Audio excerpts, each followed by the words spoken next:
নমস্কার, মায়ের হাতের রান্নাতে তোমাদের অনেক অনেক ভালোবাসা। আজকে আমার কাজটা আমার দিদি করে দিল। আজকে মা বানাবে পটলের টুনটুনি।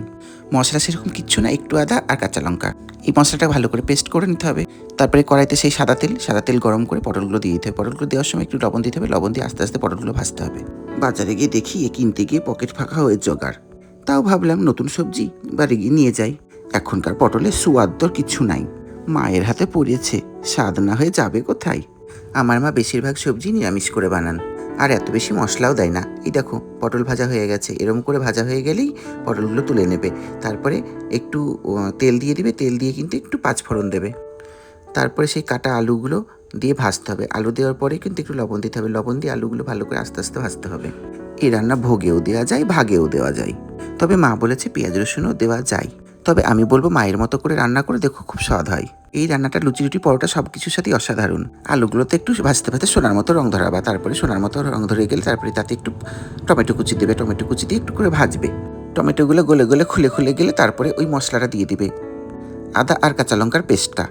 তারপরে একটু জিরের গুঁড়ো দিও, জিরের গুঁড়ো যদি না দাও জিরের পেস্টও দিতে পারো। তারপরে আস্তে আস্তে কষতে কষতেই দেখবে আলুটা সেদ্ধ হয়ে গেছে। কলকাতা থেকে টাপুর দিদিভাই লিখেছে, 4টি ভিডিওটি অবশ্যই দেবো। কলকাতা থেকে কাকলি চক্রবর্তী দিদিভাই লিখেছে, খুব সুন্দর হয়েছে পনির রান্নাটা। থ্যাংক ইউ কাকলি দিদিভাই। কলকাতা থেকে সুপর্ণা দিদিভাই লিখেছে, বাঁধাকপি চচ্চড়ির ভিডিওটা দিও। অবশ্যই দিব দিদিভাই, তোমাদের অসংখ্য অসংখ্য ধন্যবাদ আমাকে কমেন্ট করার জন্য। আর তোমরা খুব ভালো থেকো। আর রান্নাটা হয়ে এসেছে, কষা হয়ে গেছে। এবার চিনিটা দিয়ে দিয়েছি, চিনি দিয়ে একটু হালকাভাবে কষতে হবে, তারপরে পরিমাণ মতো জল দিতে হবে।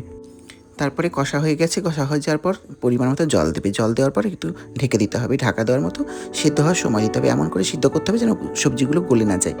অল্প মশলায় এরকম সুন্দর টেস্টি রান্না তোমরা কিন্তু করতে পারো। আলু পটলটা সেদ্ধ হওয়ার জন্য একটু ঢেকে দিতে হবে। ঢেকে দেওয়ার পর ঢাকনা খুলে একটু সানরাইজ শাহি গরম মশলা দেবে, চাইলে তোমরা ঘিও দিতে পারো। এই হয়ে গেল। মা বলে সবজি যদি স্বাদ রাখতে চাও বেশি কিছু মাল মশলা দেওয়ার দরকার নেই। দেখো কি সুন্দর কালারটা হয়ে গেছে। আমি আদর করে নাম দিয়েছি পটলের টুনটুনি, চাইলে তোমরা অন্য নামও দিতে পারো। আর কেমন লাগলো পটলের টুনটুনি জানাবে। আর রান্না না করতে পারলে আমার বাড়িতে চলে এসো, মা রান্না করে খাওয়াবে। আর একটা লাইক কমেন্ট শেয়ার করে দেবে। সবাই ভালো থাকবে, সুস্থ থাকবে।